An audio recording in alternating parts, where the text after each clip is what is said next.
O Real Madrid acabou de anunciar a demissão do técnico Xabi Alonso. Antes tarde do que mais tarde, né? Agora que o Endrick foi embora, pô. O que vocês acham dessa notícia, Ana? Já foi tarde? Ai, nossa, nunca deu match, né? A sensação que eu tenho é que não bateu. De uma espécie de motim de vestiário no Real Madrid, que os jogadores já não conseguiam mais dar apoio às ideias do Xabi. Pior até, eles estavam descumprindo as ordens e fazendo diferente. Era para segurar, os caras estavam saindo, era para fazer uma coisa, eles estavam decidindo entre eles o que fazer dentro de campo, o ambiente estava insustentável. Xabi Alonso não é mais técnico do Real Madrid? Pois é, o clube merengue anunciou hoje oficialmente a saída do treinador. E claro, o mundo do futebol virou de cabeça para baixo com essa notícia. A decisão pegou muita gente de surpresa e já tem uma repercussão pesada na mídia esportiva. Então se liga, porque agora a gente vai ver as principais reações e opiniões sobre essa notícia bombástica. Agora deixa eu dizer uma notícia quentíssima e que talvez pegue muitos de surpresa, talvez nem tanto. O Real Madrid acabou de anunciar a demissão do técnico Xabi Alonso. Antes tarde do que mais tarde, né? Agora que o Endrick foi embora, pô. Pois é, agora ele saiu também, né? O comandante espanhol não resistiu aí depois da derrota do Barcelona para o Barcelona, né? O Real perdeu para o Barcelona na final da Supercopa da Espanha. Foi ontem esse jogo. Então, ele, que é ex-jogador e ídolo do clube, não resistiu a esse resultado.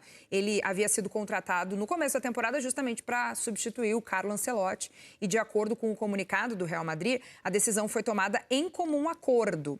O substituto para o técnico, que tem 44 anos, ainda não foi divulgado pelo clube espanhol. A gente fica na expectativa aí de saber, quem sabe, nas próximas horas, nos próximos dias, quem será o novo comandante do Real Madrid. Mas o fato é que não é mais Xabi Alonso. O que vocês acham dessa notícia, Ana? Já foi tarde? Ai, nossa, nunca deu match, né? Acho que desde o começo, até o Calas participou com a gente aqui no final do ano passado, eu falei, cara, a sensação que eu tenho é que não bateu. Uma coisa é você comandar e muito bem, né? O Leverkusen tirou o time, levou o time para um título importante. Outra coisa é você pegar um vestiário complexo, né? Treinar o Real Madrid é muito mais que tática, né? Você administrar egos extremamente inflados, entre outras questões.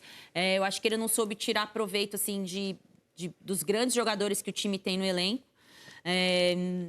Criou algumas rivalidades, assim, que acabaram não sendo saudáveis para um time como o Real Madrid. E o Real Madrid é aquilo, né, Kelly? Você tem que estar sempre por mais e nunca por menos. E aí você vai lá, joga 2 clássicos em sequência com o seu principal rival. Acaba perdendo da forma como perdeu esse do fim de semana. Enfim, agora o Real Madrid vai procurar, sabe quem é o Zidane? Cara, eu pensei nisso. Mas é mesmo? Pode ser ele, cara. Sabe por quê? A gente tem que pegar o histórico recente do clube, né? Que venceu muito com caras com essa característica. Sim, Rafa Benítez, Ancelotti e Zidane. Não é que o Zidane ou o Ancelotti ou o Rafa Benítez, eles não vão montar o time taticamente, não é isso. Eles não são distribuidores de camisa e vamos que vamos. O Zidane deve pegar a seleção francesa. Ele está cotado para isso, né? Seria um projeto para ele assumir depois da Copa do Mundo. Mas se o seu telefone toca com uma ligação do Real. Até lá, isso é até lá. Você para pra pensar. É complicado, ainda mais com uma oportunidade de ganhar mais. Porque assim, eu lembro, eu estava nesse programa que a Ana citou aqui do Calas, e a gente falava muito dessa diferença. Porque assim, não quer dizer que o Xabi Alonso seja um técnico ruim. Mas ele vai avançar nesse âmbito de vestiário, de gestão de pessoas, né? De você conseguir fazer com que tantas estrelas assim também, para usar uma frase muito batida, mas que é verdade, corram por você, que estejam dentro do seu propósito, que acreditem na sua ideia, né? Que gostem daquela convivência ali para a coisa funcionar dentro de campo. O Ancelotti... Que é uma coisa muito normal de ex-jogadores que se aposentam, começam a treinar. Os que fazem diferente, assim, tipo o Felipe Luiz, que é um ponto fora da curva, mas se você for comparar, não estou comparando o Xabi Alonso com o Rogério Ceni. O Rogério passou por essa dificuldade também, quando ele assume o time, e aí todo mundo falava, não, gente, ele ainda não tem o controle sobre o vestiário, demorou até ele conseguir. E aí você vai, por exemplo, dá um exemplo que aconteceu com o Xabi Alonso. O time estava vencendo, aí todo mundo falava, pô, mas como é que critica o treinador com o time vencendo? Olha aí, ó. Durou? Sim. Bastou a primeira oscilação para isso acontecer. Isso prova o quanto é importante você ter essa questão também do vestiário, basicamente equiparada à montagem da equipe, cara. Para mim é muito nítido isso. Se o Vinícius não desce para marcar o lateral com o Ancelotti, o que o Ancelotti faz? Ele conversa com o Bellingham lá, pô, me ajuda aí, cara, volta lá um pouquinho. Deixa o Vinícius voltar por dentro, você volta marcando o lateral, ou ele inverte o Rodrigo de lado. com o Xabi Alonso, se o Vinícius não desce uma vez para marcar o lateral, ele tira. 34 partidas, 232 dias, 24 vitórias, 4 empates, 6 derrotas, mas todo mundo coloca que tudo que eu estou tentando ler aqui não tem nada a ver com números exatamente, né? Tem a ver com as sensações, com condução de vestiário, com compreensão dos jogadores, com o que significa o Real Madrid dentro de campo e ele não conseguiu corresponder a isso. É muito mais do que resultado, muito mais do que aproveitamento, né? Mas vamos falar um pouquinho do Barcelona e do Rafinha, minha gente, que jogou, que é uma barbaridade. Essa também é uma expressão bem gaúcha. Ele destruiu no jogo, que foi 3-2, como eu bem disse, e 2 gols foram marcados pelo Rafinha. É um cara que a gente já falou, é indiscutível na seleção brasileira, ele é o cara também do Real Madrid e foi o nome dessa vitória que foi super importante, deu o título também da Supercopa para o Barça. E aí, gente, Rafinha, como é que ele entra nesse ataque da seleção brasileira, hein? Ele entra onde ele quiser. Não, mas é fácil de achar. Ele é o cara lugar. do Barcelona, eu falei o cara do Real Madrid? Desculpa, ele é o cara do Barcelona. Não, ele é o cara que derrubou o Real Madrid. Exatamente. E a gente viu ali, o Barcelona fez 1-0 de um jeito até incomum, né? Aproveitando um contra-ataque, porque dominou a partida. Quem viveu de espasmos no jogo foi o Real Madrid. E principalmente os individuais, né? O Vinícius Júnior conseguiu tirar da cartola esse gol aí, ele sai driblando todo mundo, chega na cara, toca, faz um golaço. Mas era isso, um Real Madrid vivendo de espasmos individuais, de saídas em velocidade, o Barcelona sem ser brilhante, mas conseguindo controlar a partida e conseguindo uma vitória com sobra técnica, o que assusta qualquer torcedor do Real Madrid. É o Rafinha resolvendo mais um clássico, né? Uma peça super importante nesse time, ajuda a funcionar plenamente a engrenagem e ainda é super decisivo. É um jogador que, como ele não falou, né? Ele joga onde ele quiser porque ele consegue, em diferentes setores do ataque, render a mesma coisa. O Rafinha a gente já viu jogar no Barcelona como um ponta saindo da esquerda, como um ponta saindo da direita, quando o Yamal ficou de fora em determinado momento, como um atacante central próximo do centroavante, próximo do Lewandowski. Faz gol de tudo quanto é tipo, né? Produz jogada, dá assistência em lance de tudo quanto é tipo. É bola parada, é contra-ataque, é ataque com a defesa adversária mais posicionada. Nesse lance aí, tirou um gol em cima da linha, basicamente, que a bola dá uma resvalada na cabeça dele antes de tocar no travessão. Mas o Real acabou marcando na sequência. É um cara muito importante, mais uma vez, né? Sendo decisivo num clássico. Isso tem um peso gigante para um jogador do Barcelona ou até para um jogador do Real Madrid marcar na história gols, assistências, ou seja, atuações decisivas no grande clássico espanhol. A gente tem um pouquinho dos números da temporada do Rafinha, enquanto a gente está vendo aí algumas imagens, alguns lances. Ele marcou 11 gols e deu 4 assistências em 19 jogos. Perdeu 11 jogos por lesão na atual temporada. Isso também foi um problema para o Rafinha, que teve que ficar um período afastado. E ainda assim tem números bem interessantes, como a gente está vendo, né? É o vice-artilheiro do Barcelona, com 3 gols a menos que Ferran Torres. E ele foi eleito, gente, o craque da Supercopa com esses 2 gols marcados aí na grande final, na grande decisão.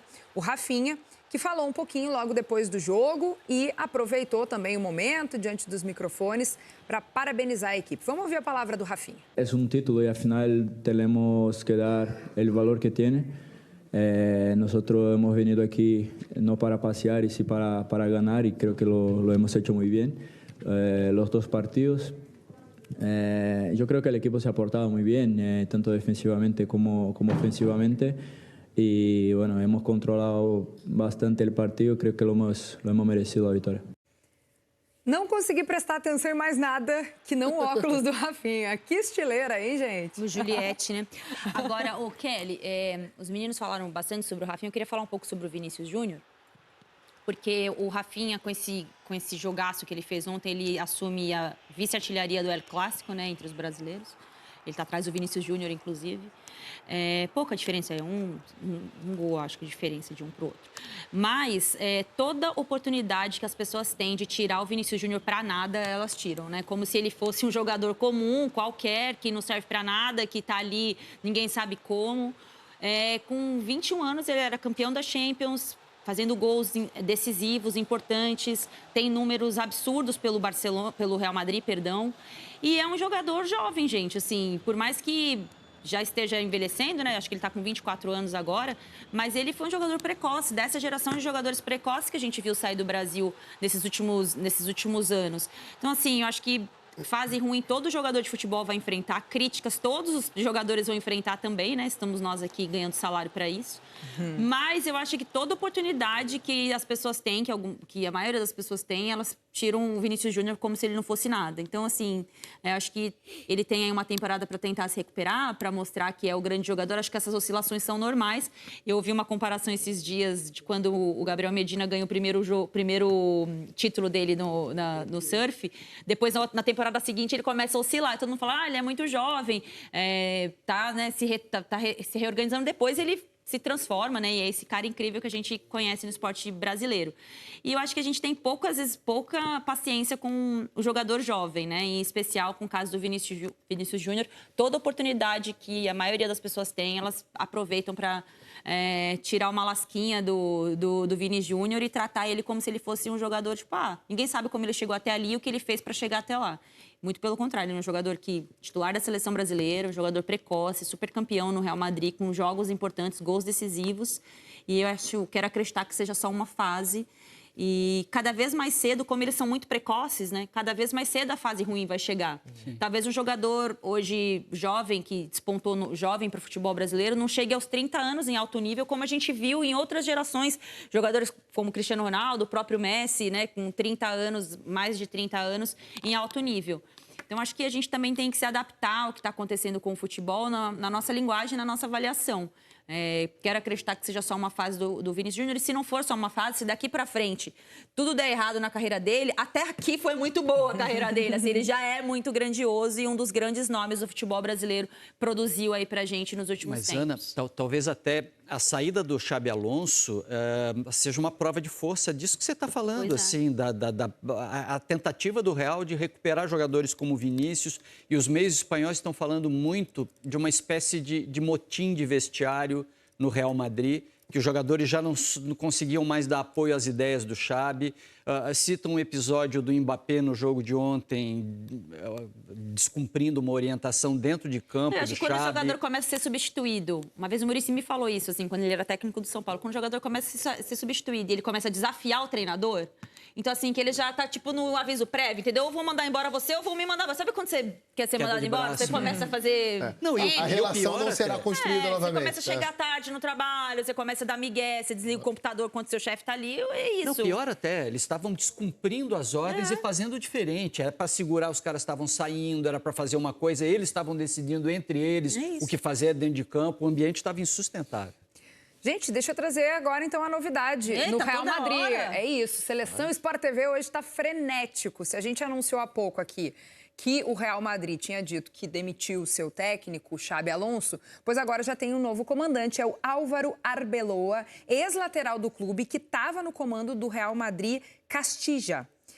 Ele tem 42 anos, trabalha na base do clube desde 2020, tem passagens aí vitoriosas por equipes infantis e juvenis. E chegou ao comando do time B do Real em junho desse ano, logo se tornou aí candidato, né, a futuro comandante da equipe profissional, que está acontecendo agora. Como jogador, o ex-lateral atuou por 7 temporadas com a camisa do clube. Então, é um cara que vem das raízes. É o Felipe Luiz do Real Madrid.